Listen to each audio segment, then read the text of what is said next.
Hi,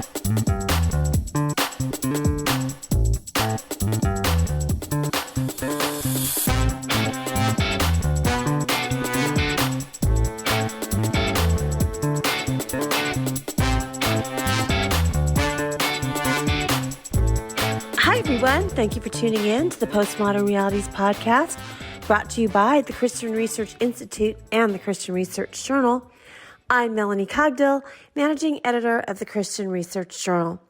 It's April 2024, and this is episode 389, which is a discussion about the book, The Exvangelicals, Loving, Living, and Leaving the White Evangelical Church by Sarah McCammon.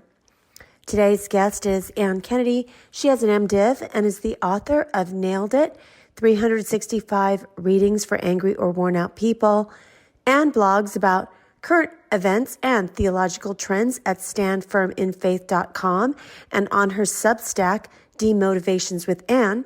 She also has a bi-monthly column at the Christian Research Journal, which is called Theological Trends. Ann has written a book review called Fear, Loathing, and Deconverting from the White Evangelical Church, a review of the Exvangelicals by Sarah McCammon. You can read her review for free at our website, equip.org. That's EQUIP.org. Ann, it's good to have you on the podcast. It's great to be here. Thank you so much for having me. Well, as I mentioned, today we're talking about a brand new release from Sarah McCammon, and this book is called The Exvangelicals, Loving, Living, and Leaving the White Evangelical Church. And this idea of exvangelical, before we even get started about the author, it's kind of a new word, and it's linked a little bit to the idea of deconversion. But when we talk about exvangelical, just really quickly before we talk about Sarah, what do people mean when they use that word? It's been around for a little bit. She has a whole chapter on Jemar Tisby's Leave Loud campaign. Essentially, a little bit before, probably around the campaign season for the election in 2016, people began to feel uncomfortable about their evangelical roots, and the term was coined on a podcast, I think, by Blake Chastain.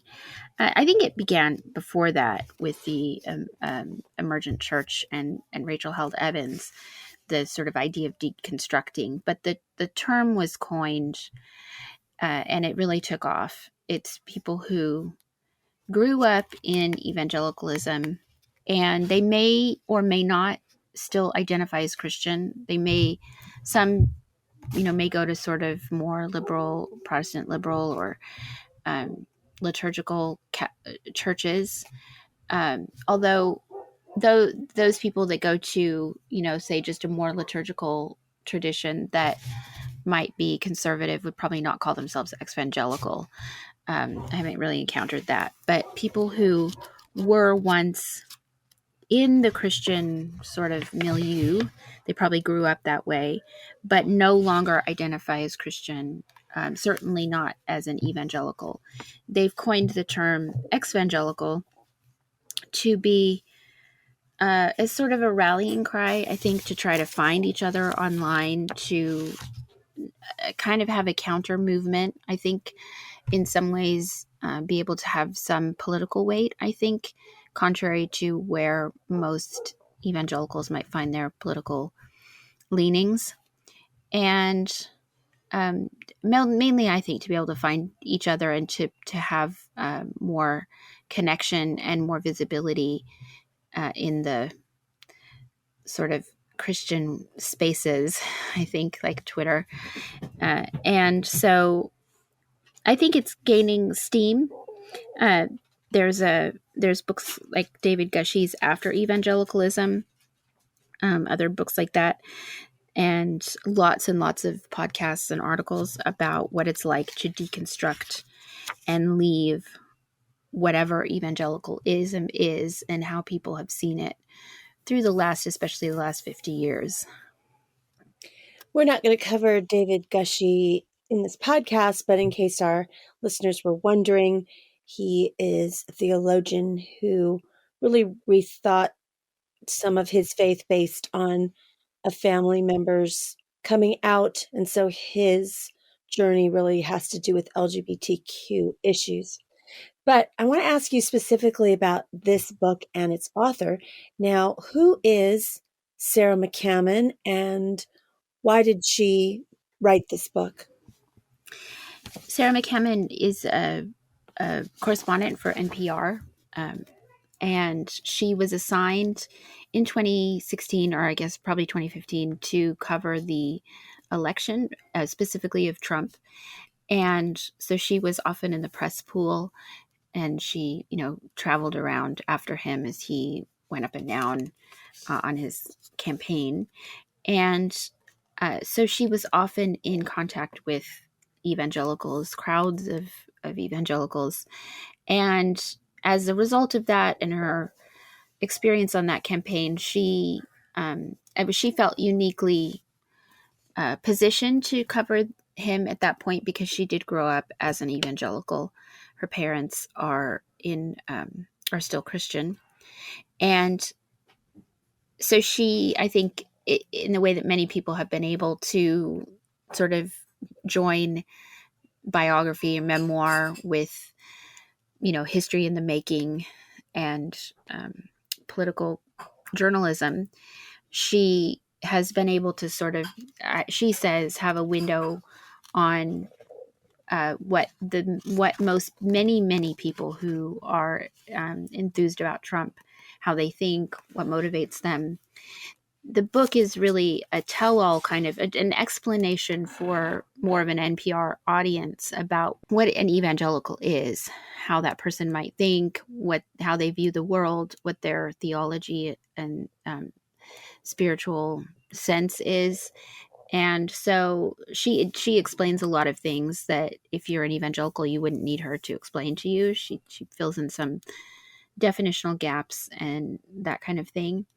But she grew up in Kansas City. She went to a Christian school and a Christian college. Her parents were really involved in church. They would stand outside abortion clinics. They were really devoted to their faith and their life, and a little bit activist. And as a result, they've had they don't have a good relationship with their NPR daughter at this point, it sounds like. So she's a journalist now, but she has the background that many evangelicals have. Now, before we get into why exactly she left and rejected her Christian upbringing, it seems maybe too basic, but I don't want to presuppose that anyone listening to this is clear on what evangelicalism is, or Christianity for that matter, because that term has taken on a lot of different meanings, specifically because of the press. You noted that she works for NPR, which is a media outlet and a secular mainstream media outlet. And so why don't you tell our listeners, when we are using the term evangelical or Christian, this is what we mean. This is what we believe about the Bible and what it teaches, what a Christian means. Because I think too much, when you mentioned Donald Trump, has been linked to politics. And I want to separate that apart from, the label that media has given Christianity because of politics. So when you're saying evangelicals and what they believe, what do you mean exactly? Right. Well, it is, as you said, it's a term that carries a lot of water. Some of it's not probably legitimate water that it carries, but it is a broadly recognizable term, and one that I think we haven't found a good replacement for. So I'm comfortable still using it. It refers to probably more lower church, Protestant, biblically Orthodox, so not mainline Protestant religion in the United States, Christianity in the United States. Although my denomination, I'm an Anglican, we have a long, rich history of British evangelicalism that is part of our our heritage. So it began as a movement whereby, many Christians in the West began to really feel they needed to share their faith. They needed to share the substance of the gospel with others around the world. It brought about a really deep and long continuing missionary tradition around the world of missionaries from the U.S. and England who travel and who devote their lives to spreading the good news of Jesus abroad. You can define it theologically. Many have. Some have tried to make it more of a political or an economic or a sort of consumerist term based on what evangelicals in America, what kind of media they like or what kind of products they buy. But I would say that it is a recognizable sort of chunk of people who believe, accept the gospel. It's across denominational lines, so people might disagree about and the end times, infant baptism, some of the more entrenched, longstanding divisions that Christians have had for many generations. And yet, because they have a view of the saving work of Jesus and the necessity of sharing that broadly across the world, they would find common cause with each other and be able to worship together and do many things in common and share a certain cultural kind of cachet or worldview together. So, and of course, yes, what a Christian is somebody, I would say, and it's interesting that we have to delineate this because in the book, she doesn't really get into it, actually. But a Christian is somebody that I would say who has accepted in a trusting sense the news about Jesus on the cross, that he came as our substitute, that he lived, died, rose again, and ascended into heaven. And a person who believes that is a Christian. And I would add some things like you should be baptized and you should probably go to church if you can. Um, I mean, there's a lot of debate about that kind of thing now, but it's somebody who is within the recognizable fold of the church, largely, but also has a personal saving relationship with Jesus. And so somebody who doesn't have that, who might still call themselves a Christian, but they don't believe that Jesus was God, they don't believe in the resurrection of the dead, that person might claim to be a Christian, but I would say they're not really what we might call a Christian. Those are at least, there are more, but those are at least the most important elements of Christian faith and practice and belief. And I would add onto that, those who hold to that across traditions would believe that the Bible is God's word and it can be trusted. It's not full of myths. And also that the reason why they need to have faith in Christ, who is God, is because they have sins from which they need to be redeemed. And so the view of man and Christian anthropology is not how most people who are not religious would see the world. They would think that people don't have sins, that they're basically good people and they can do good things to right themselves with God, and would definitely believe maybe in humanity of Christ, but not in his divinity. And we've talked about that before because I've asked you about some of the various different people who are in stages of evolving in their faith or in stages of deconversion from traditional historic Orthodox Christianity. So those are all kinds of issues that maybe people don't realize what Christians are talking about when they say the word evangelical, because it's been tied so much to politics, unfortunately. And so into this kind of, definition and what she grew up, she decides to leave the faith that she grew up in and her parents. So what catalyzed her leaving evangelicalism? Well, as you work through the book, you can see that she's a kind of a willful person. And she struggled, it seems, through her childhood with some of the, not necessarily the teachings, but probably the packages in which they were delivered. She wanted to be a good Christian. She wanted to believe, I think, as a child. But she was always curious about things like evolution and, particularly why the catalyst was really her grandfather, who she and her siblings and parents did have a relationship with him, but it was strained. They didn't see him often, and they prayed for him every night that he would be saved, really faithfully prayed for him. And she did also as a child. And she knew that something was wrong, but she really didn't know what it was. And as other things, she really struggled with the idea that she needed to share her faith with other people so that they could be saved. That was something that troubled her as a child. She felt a lot of guilt about that. And she didn't do a good job. So I think she felt guilt about not doing a good job of, evangelizing. And then at some point in her teenage years, she discovered that her grandfather was gay, that he was in a relationship with another man.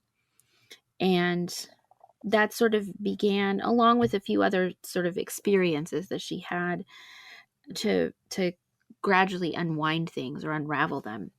She just didn't understand why her parents would believe that her grandfather was going to go to hell because he wasn't a Christian, or he wasn't saved, or he was in a gay relationship.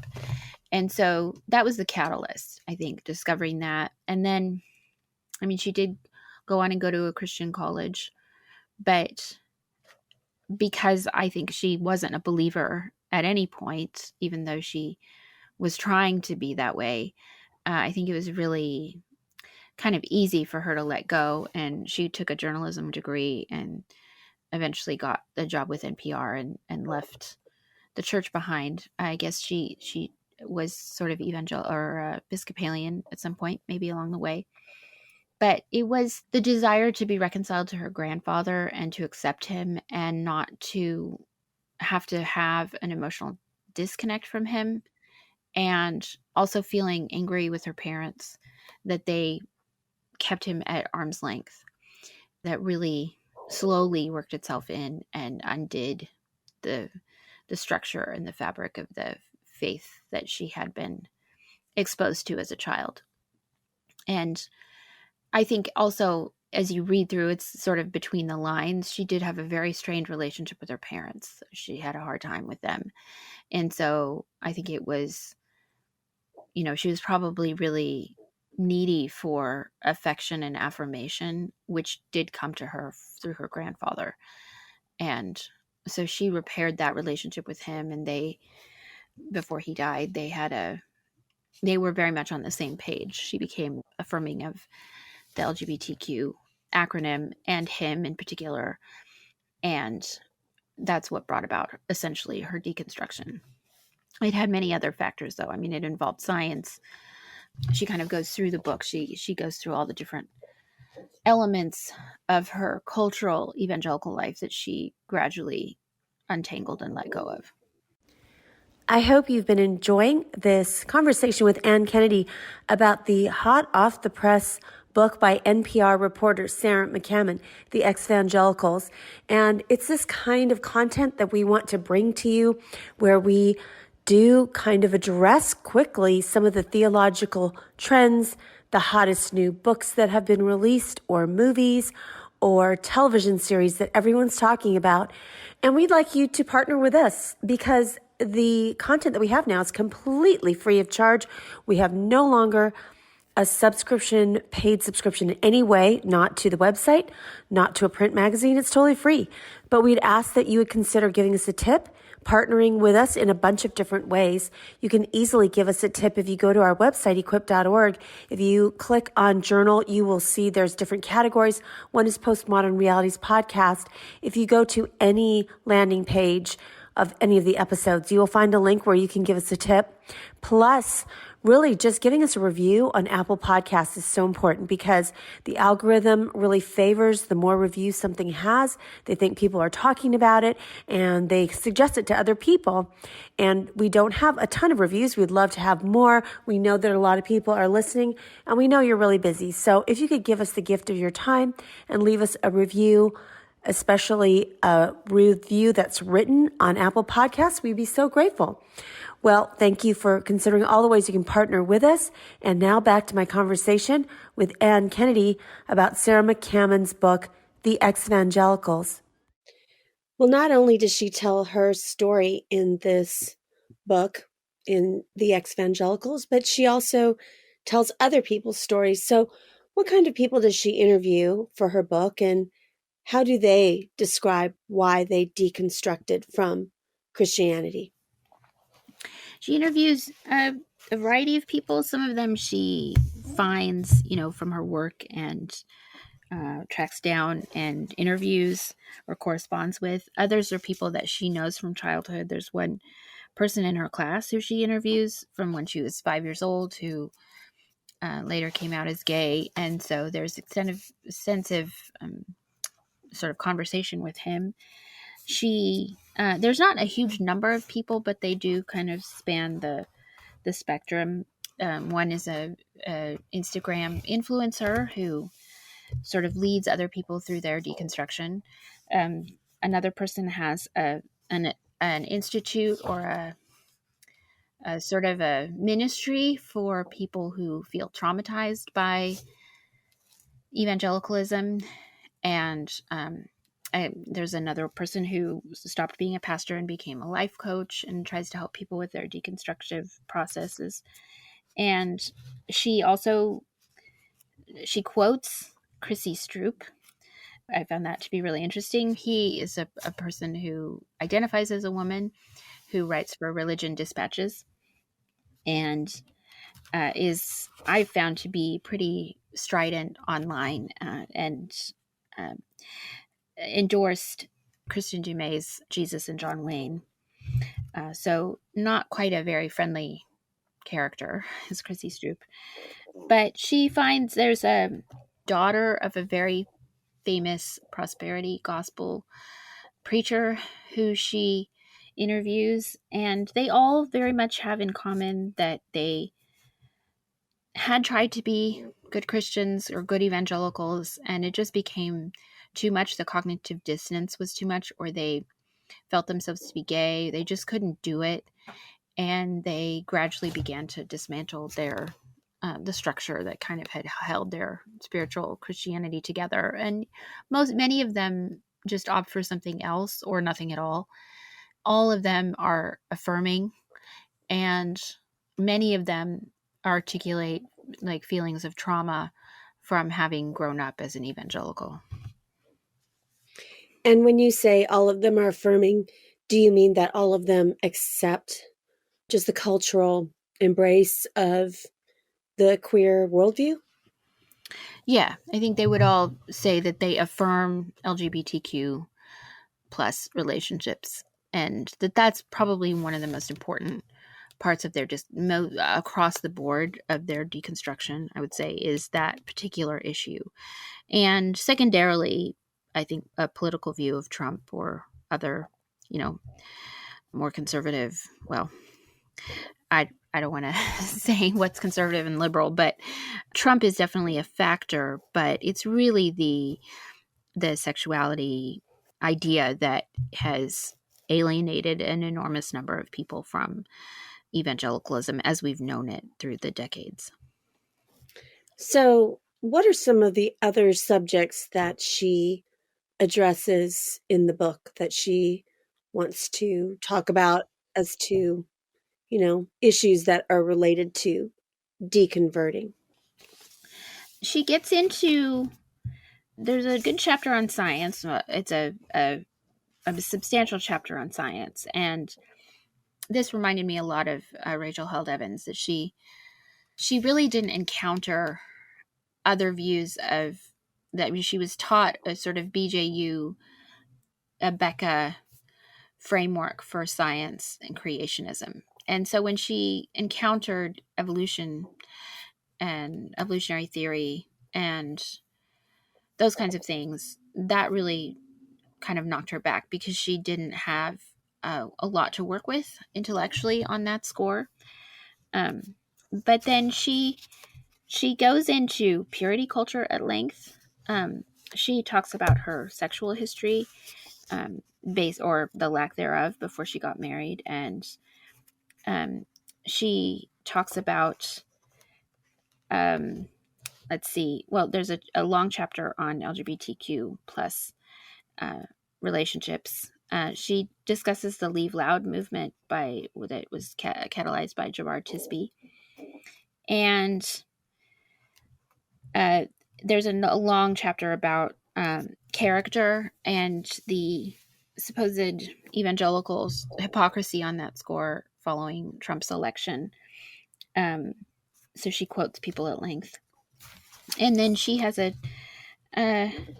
chapter on end times doctrines and those kinds of things. So it's a lot of cultural sort of storytelling, what it was like for her. She got to be a page on Capitol Hill for a semester, and that was really when she was a teenager. That was really when she encountered people of other faiths and got to see Washington a little bit more up close. And that sort of knocked a chink out of her Christian structure. And then there's also a long chapter on corporal punishment and child abuse. And then a chapter about trauma in general and how evangelical beliefs are, and some Orthodox Christian doctrines are traumatic for children, especially to encounter. So it's pretty easy read. And I think if you've encountered any of these kinds of works, if you've read any Rachel Held Evans or Jesus and John Wayne, you'll recognize a lot of the content and the tropes. It seems that she also, in her talking about not having really had a framework for coming into contact with different things in science like evolution, she also notes that a lot of Christians pulled kids out of public school and they just never had anything beyond exposure to a very maybe narrow is what you would say Christian philosophy, because they would just be homeschooled and then go to a Christian school or something like that. So it seems like she just sees Christians as very isolated from the rest of the culture. Yeah, for sure. She did grow up in a very narrow one kind of Christianity. I don't think she encountered other kinds of Christianity. It doesn't seem like she, knew a lot of other kinds of Protestant or Catholic. She probably never met anybody that was like Greek or Russian Orthodox. I would imagine that her particular church that she grew up in was probably anti-Catholic, although she doesn't necessarily say that. So it was not only one particular doctrinal view, but one cultural view. And she does talk about the fear that her community had for outsiders, and that she grew up to be afraid of the world, and that really characterized her growing up. She was able to articulate some of many points of doctrine and worldview, sort of a worldview education. But as soon as she actually encountered that other world, it crumbled. And so it wasn't very robust. It was strong in the sense that it was all encompassing, but intellectually it seems like she didn't have the foundation that she needed to encounter, a lot of different kinds of people in the US, let alone other parts of the world. So one of the things she talks about in her book is the fact that people can have trauma over being brought up in certain kind of Christian doctrine. So how does she posit that certain Christian theological truths have actually traumatized both children and then adults because they were exposed to Christian doctrine as children and it caused them trauma that they're dealing with now as an adult? Yeah, this was the chapter that really surprised me the most, because I've read a number of these kinds of books over the last several years. And this is a new kind of take. I have seen a lot of things about trauma in the news and other places like that. But this was the first time where there was sort of a concerted effort that I've read to say that what Christians and evangelicals believe is actually going to damage the psyche of the believer, and that in some cases it would be better if they didn't encounter these ideas because of what it will do to them. And this was really interesting. She quotes somebody who says that what has become more and more apparent to me, this is somebody named Finch, is that the core doctrines and teachings of fundamentalist evangelicalism are extremely traumatic because they distort the way the human psyche would naturally function and thrive. By emphasizing the authority of religious leaders to explain and interpret the world, and the intense focus on the afterlife to the exclusion of the present. And in this chapter, she names the, discussion of the afterlife and hell. Of course, a lot of people had to suffer through the Left Behind series and had a lot of bad feelings about that. I was one of them. I had to read In the Twinkling of an Eye, which scared me a lot as a child, but I would not say that I was traumatized by it. But anyway, that's one point of trauma for her. And Christian teachings about sexuality and purity, she would count in as traumatic enough that it causes real psychic harm.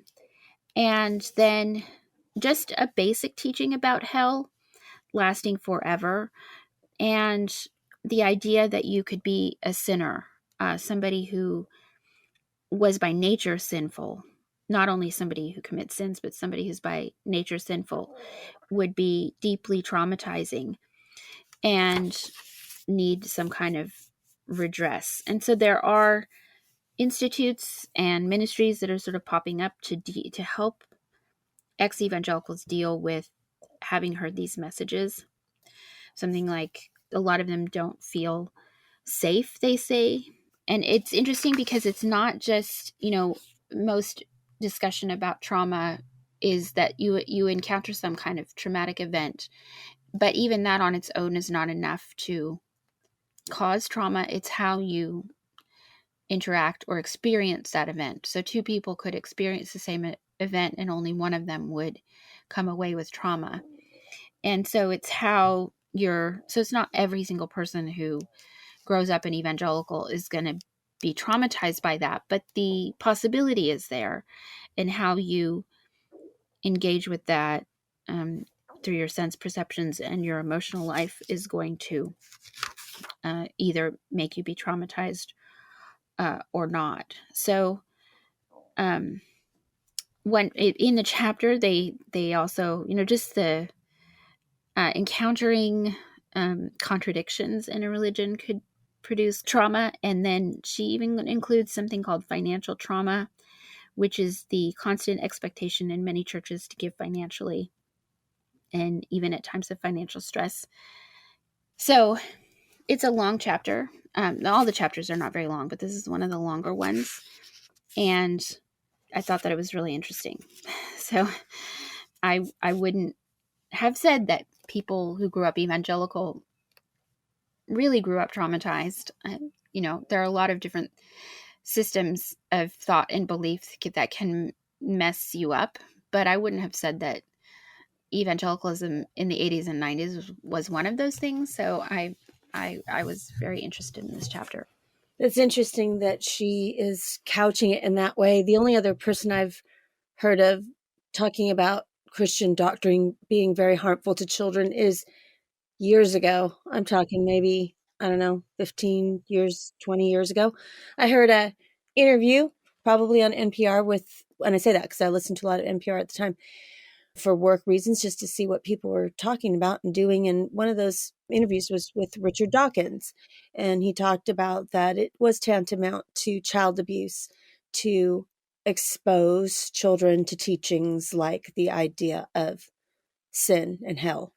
And that would be I don't think he used the word trauma because that's a more recent word that has taken on new meanings in terms of the classic view of what trauma is, or explanation to encompass a whole bunch of different things. But that's the only other time I've heard it. But you mentioned earlier that she found out later as she got older that maybe the reason behind why they were praying for her grandfather. So her relationship with her parents and her grandfather played into kind of just this whole experience that she had. And I wonder, did she ever say that she actually believed this, or she just felt like she had been pressured to believe it? And so tell me about those two things. Talk a little bit about her relationship with her parents and her grandfather a little bit more when he came out. And then also, do you think she actually ever really believed in Christianity at all? I don't think that, just judging from the book itself, that she ever really believed. I think she tried to, or she assumed that she did, and then as things kind of came apart, she describes at one point in being in high school and having really serious doubts, and a teacher sitting down with her and explaining that she doesn't really need to worry because she is elect, and so God is going to take care of her. But of course that kind of exacerbated things because she was worried about other people and not necessarily herself, and so she was worried about her grandfather. So the idea that she was elect didn't comfort her at that point, and I'm sure it was expressed, probably without a lot of depth, it sounded like. Well, I don't know. You can't tell the degree to which her narration of the people in her life is really fair, I would say, because she's kind of the good person. So, and her community and her parents are not actually villains, but they kind of function as that in the narrative. And so her strained relationship with them comes through again and again. She even puts in letters that her mother wrote her. She describes, the painful conversations that they had about her grandfather when she was an adult. And so she went and sought out her grandfather and told him that she accepted him. And I think, it wasn't, her parents wanted her grandfather, which he respected, not to say anything about his lifestyle until their kids were older and they could have more frame of reference for it. But it seems that essentially backfired because she found out, and she viewed him as persecuted by her family, and it seems like he sort of accepted that place as a person who had been treated poorly by her family. And so she took his side. It was really in a kind of, an emotional, one might say, family systems kind of thing, where there are deep problems in the family and they haven't been redressed, and people don't really know how to get along with each other in a human sense, even before you add theology in. But of course, it has a veneer of theology over the whole thing, or at least culture. And so she took his part, and then later she divorced her husband, after about 16 years of marriage. And so that drew her closer to her grandfather as well, because he was really supportive of her and her parents. That just further alienated her from them. And so I don't know. I mean, she tried going, she's sort of in this like seeking posture. She's gone to an Episcopal church. She might call herself a Christian, but essentially it seems like she never encountered a real experience with Jesus, that one that I would recognize that would sort of count as an actual Christian faith commitment or call or anything like that. Does she address anything about feeling ashamed of having grown up in this kind of Christian culture? And also, does she address any other kind of issues associated with the trope of evangelicalism, specifically Her subtitle is Leaving the White Evangelical Church. So is she saying that evangelicals are specifically white, middle class folks in America? And I will tell our listeners this. I don't know where I saw it recently, but I think in American culture, the idea of evangelicalism has been very influenced by certain Protestant denominations that are very large. And the Christian church is, like you said, made up of various traditions and so forth. And that denomination is the Southern Baptist denomination, which has certain, approach to its faith that's been viewed culturally. And I think the latest figure I saw was something like 14 million members. They have almost 14 million, like 13.9 million members of the Southern Baptist Convention. So that's interesting because you and I go to more like confessional, liturgical, Christian traditions. And the tradition that I'm a part of as a Reformed Presbyterian, not mainline, I think our membership's around 300,000 or something like that. I'm talking about membership people who say, yes, I'm a member kind of thing. So there's all kinds of other people that attend Southern Baptist, Anglican, or churches in my communion that, aren't official members or something. But so I think that whole entire left behind kind of purity culture, growing up, that wasn't even my experience. I didn't even hear about that. I don't think the whole purity culture thing until I had graduated from college. So she probably grew up in a certain kind of culture herself. And did that bring about some shame or embarrassment and just kind of this identification that makes her cringe? Yeah, I think that shame is a big part of the narrative, and embarrassment. And she doesn't really bring it up, but I really feel like there's an underlying class issue between her parents and her grandfather. I think she would probably consider him to be more elite status, that he's more intellectual, has better taste. She just talks about how beautiful his house is, and not much about her own house. So her parents I think are in a charismatic, or were in a charismatic church.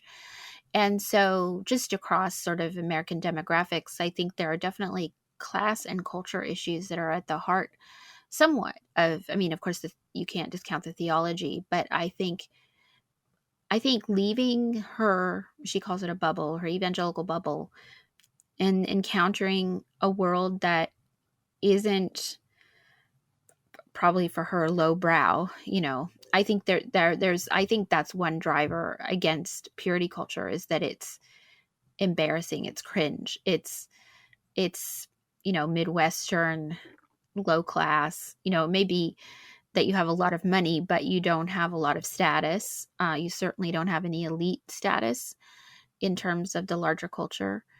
You don't really speak to the larger issues of the day. And it seems like that was the world that she grew up in. So it gives you BJU, a Becca curriculum in Christian schools. I grew up with a Becca curriculum, and it's sort of prosaic, it gets the job done kind of thing. It's definitely not highbrow. It's not intellectual, or at least it wasn't back in the 80s. So it feels like she was embarrassed to be kind of low class, or and I really think that the word white is kind of thrown in there as a class marker, as well as a political marker, rather than an actual theological or even a real cultural indicator of the differences between American Christians.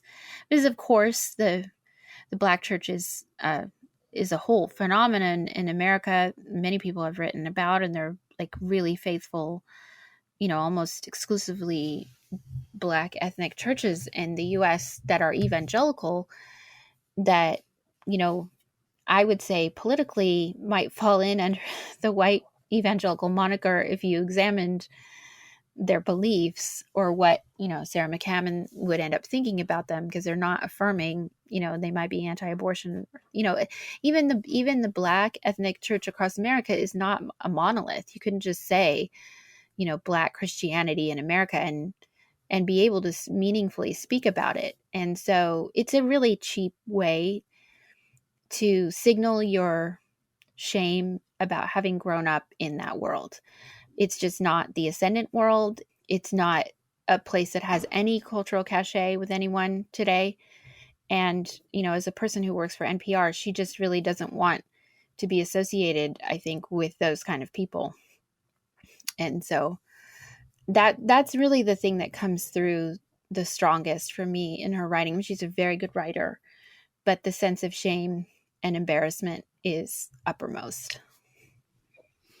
And it seems to me from just things you're saying that she just lumps all evangelicals into being kind of non-thinking, and not just non-thinking, but even anti-intellectual, perhaps.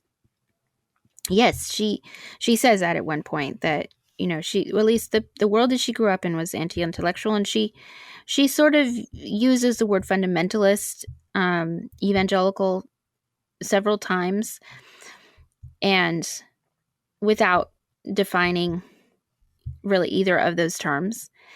So yeah, she just does a broad sweeping accusation of anti-intellectualism against, again, white evangelicals. This is a huge swath of people.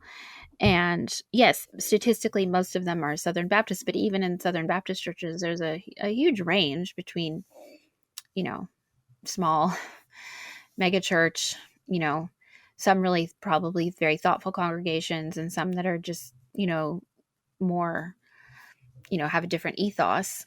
So it is, I find, is a pretty lazy way to look at an entire demographic of people in the U.S. So one of the things that you mentioned early on was, in particular, former President Donald Trump, who's actually running again now, it's 2024, for president. But she talks about politics being a big factor for evangelicals like herself. And probably, I don't know, it depends on the age of our listeners, but this was before my time. I was of voting age at the time when the Moral Majority was founded back in the 70s by Jerry Falwell. And at that time, I think that was really when conservative evangelical Christians, and in particular the Republican Party, kind of joined forces. And so now this mixing of people who were identifying themselves as evangelical or as Christians or quote unquote born again, if anyone remembers that phrase from Jimmy Carter, actually, who wasn't a Republican in the 70s. That was kind of that whole identification of being born again and associated with a particular political party. And then over the years, the decades, it's continued with, a lot of Christians or evangelicals identifying with a specific party. And so I think in the media and in culture, people kind of put them together, especially people who don't know anything about Christianity. They assume that Christianity is also somehow tied to certain political parties and views. So how do politics, in particular, at this juncture in 2024, in this time period, really factor in for evangelicals? Because I don't think that there was as much of a move in the past with kids that had grown up in a religious household who are now rejecting it and politics as there is now, perhaps.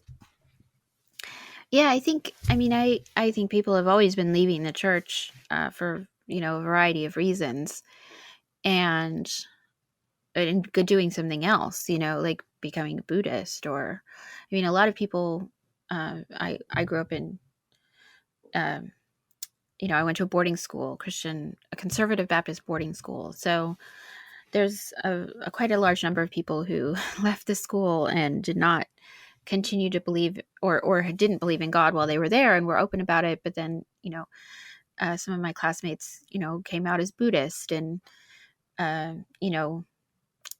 traveled the world and did other things and just didn't really think about it. They were happy to leave the faith of their childhood behind, and they didn't then identify as anything sort of in contradistinction to that. But it does seem like with the rise of Trump, it's important to a certain set of people who grew up in the evangelical world because he was elected by, I was looking it up today. It seems like Catholics, Mormons, and evangelicals helped put him in the White House. And so I don't know if there's an ex-Catholic movement based on Catholic votes for Trump, but it is definitely a thing for evangelicals. And that need to distinguish oneself from a certain religious voting bloc is just uppermost. It's essential, it seems like, for this group that's trying to form itself. And I think that's really interesting. I know a lot of people who've both voted for Trump and also, on the other side, who really, really don't like him at all and would never vote for him. So who go to the same churches. So it's interesting. There's a need to categorize everybody as one kind of thing. And I think scapegoat them rather than looking at the variety of reasons that people did vote and not vote in 2016 and 2020. But this is definitely a politically motivated, I don't even know if it's a movement. I've been calling it a movement, but I don't know how well organized it is. I think it's a word that people claim, but they don't gather for worship or, they find each other online, really, is what happens. It's not like an alternate religion or anything like that. So it is curious. I think at some point, the way people are talking about evangelicals and politics, they're going to talk about evangelicals and politics, because it's ironically still a deeply political thing. And I would say even more so than for actual evangelicals.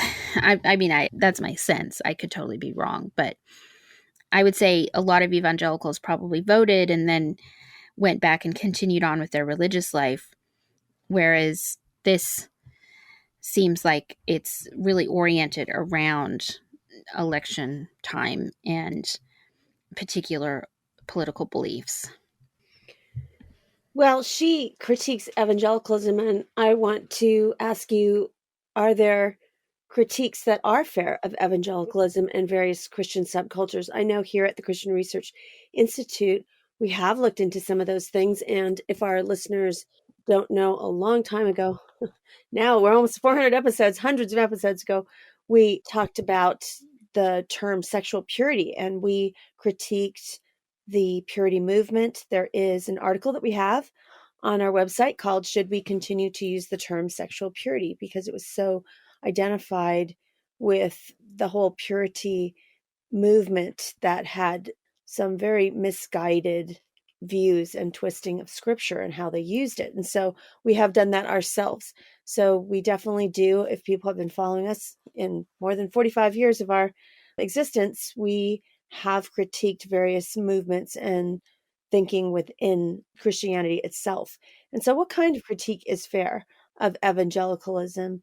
And does she get anything right in that regard? I don't think really the critiques that she offers are helpful because, she's left the church. And why she thinks she did that, I think, of course, she has her own explanation for that. But reading between the lines, I would say that you can definitely see where things went wrong. And there are some cautionary points. I think it's definitely past time for evangelicals to consider how they catechize their children. And I would say even the intellectual depth of the curriculum they use and Sunday school material and, depth of preaching in the pulpit. I've been saying for years that a lot of evangelicals and Baptists in particular say that they believe the Bible and they trust the Bible. But if you go to many churches, you won't actually hear a sermon on the Bible. You won't hear an actual exposition of the text in such a way that people can go later and, derive meaning from it on their own and be helped by that. So I think there's a really almost a crisis of preaching, I would say, in many corners of evangelicalism. Of course, there's some notable and wonderful Bible exegetes and preachers in many, many different traditions around the US. But I would say they, in some cases, kind of prove the rule of needing more emphasis in that area. And then another point where I think the church is faltering is that we have gone in heavily for apologetic worldview discussions without creating a way of life for Christians, for children. We have, sort of strong communities and support networks, but those are often of the mind. They're not, that's just the sort of habits of life that make, and the pleasures of life in a godly and Christian way that have been historically available to people have not been used by evangelicals over the last many years.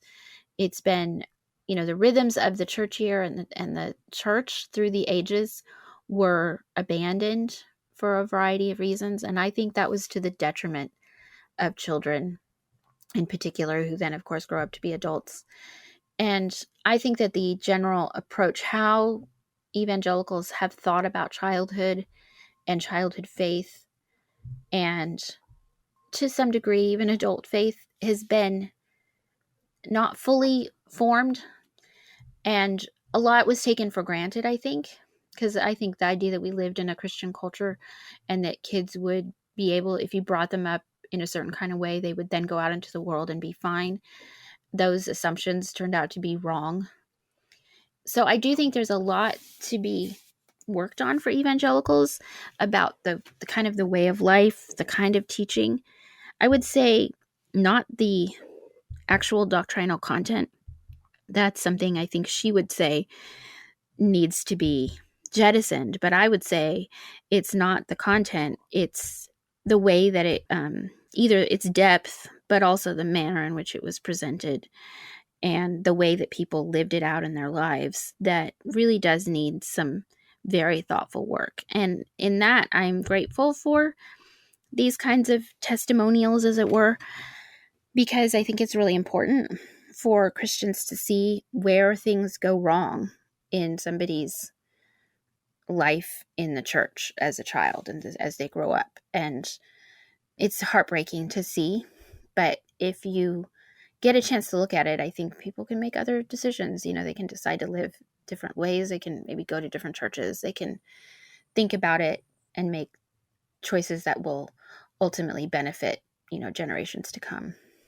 And hopefully parents would know, if there's parents listening to this and thinking about, even if they have kids that have deconverted adult children, that they would know that, we strive to live as God has called us as parents, but really it is in terms of embracing and believing these doctrinal truths of the Word of God up to the power of the Holy Spirit at work in a child. Because I was reading somebody's biography recently who was a deeply religious mother, and it was just so interesting to me.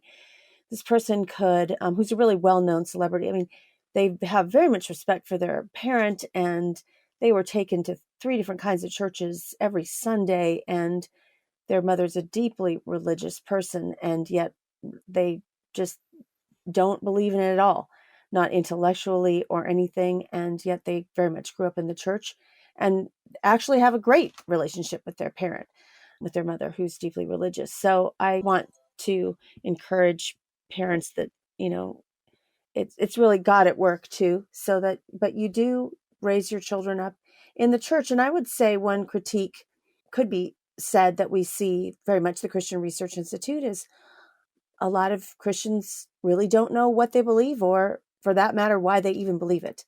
So it is good for people to, be strong doctrinally and be equipped, but also to know that it's not just to believe these things, but how does that live out? How do you live Christianly? How do you have a Christian worldview?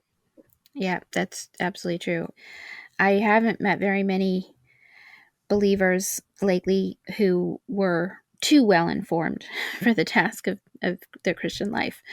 I think we can all really delve more deeply into a faith that is so rich and deep and broad, and just not keep those mysteries and those essential truths from each other and from children in particular, because I think it's when we really encounter the truth in its depth and its beauty that it's so compelling at a young age in particular. So I think that's absolutely true. And I will point our listeners to various podcasts that Ann and I have done on the church. I think we did one last year on the church calendar where we talked about some of these issues, because I think a lot of, quote unquote pop evangelicals over the years really haven't been connected or don't have a robust ecclesiology to understand what it means to be a part of the life of the church. Now, some people do. I mean, you mentioned the Black church. There is very much a commitment to church in that space in Americanism. But a lot of, what you would call white evangelicals have just been pretty much more personal driven in terms of their faith versus life in the church. And so, we could talk about this for a long time, but why that's all important too. I'm not saying that she didn't go to church or her life wasn't in the church, but just a variety of different things. And that's why I hope this podcast for our listeners encourages people, because we do. The reason why we cover cultural apologetics and all these kinds of things is that we want people to be thoughtful, to know what's out there, to be able to know how Christianity does answer all of these questions. And all the questions that, Sarah McCammon had, there are answers for those from the Word of God.